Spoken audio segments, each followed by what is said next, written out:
Ma mère s'est laissée frapper pour piéger mon père au divorce. Quand j'étais petit, je pensais que tous les parents se disputaient comme les miens. Ce n'était pas des cris tous les jours. C'était pire. C'était froid. Permanent. Silencieux. Des pics au dîner.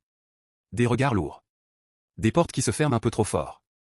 Ma mère nous parlait beaucoup, à moi et à mes frères et sœurs. Elle disait qu'on devait ouvrir les yeux. Qu'on devait comprendre qui était vraiment notre père. Parfois elle racontait des choses sur lui, des détails que je n'étais pas sûr de vouloir entendre.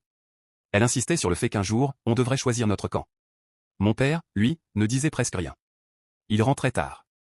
Il évitait les discussions. Quand ma mère le provoquait, il quittait la pièce. Il avait l'air fatigué en permanence. Puis ils ont parlé de divorce. À partir de là, tout est devenu plus tendu. Ma mère disait qu'elle devait se protéger. Mon père disait qu'il voulait que ça se passe proprement. Un soir, la dispute a éclaté plus fort que d'habitude. Je me souviens de chaque détail. Ma mère répétait la même phrase. Dis-le devant les enfants. Mon père lui demandait d'arrêter. Elle s'approchait de lui. Il reculait. Puis elle l'a poussé. Ce n'était pas violent. Mais c'était clair. Il lui a attrapé les poignets pour la repousser. Elle a crié. Très fort. Plus fort que nécessaire. Je me suis levé d'un coup. Mon cœur battait trop vite. Ils se sont rapprochés. Les voix ont monté.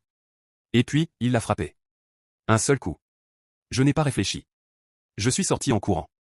J'ai frappé chez les voisins. Je criais qu'il fallait appeler la police. Quand je suis revenu, mon père s'était arrêté. Il avait les mains tremblantes. Il répétait. Je ne voulais pas.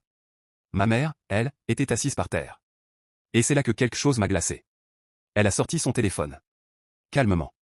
Elle a pris une photo de son visage. Puis elle m'a regardé. Pas comme une victime. Comme quelqu'un qui venait d'obtenir ce qu'il attendait. Les voisins sont arrivés. La police aussi. Mon père n'a pas nié. Il disait que c'était un accident, qu'il avait perdu le contrôle, qu'elle l'avait provoqué. Ma mère ne criait plus. Elle montrait la photo. Elle disait qu'elle avait peur depuis longtemps. Cette nuit-là, j'ai entendu ma mère au téléphone dans sa chambre. Elle parlait des éléments décisifs. Elle disait que ça changeait tout pour le juge. Je n'ai pas dormi. Je ne sais pas si elle s'est laissée frapper. Je ne sais pas si elle savait que ça arriverait. Je sais seulement qu'elle a insisté, poussé, provoqué, et qu'elle a capturé l'instant exact. Mais je sais aussi que mon père l'a frappée. Et personne ne l'a forcé à lever la main. Aujourd'hui, le divorce est lancé. Les avocats parlent de garde. De crédibilité.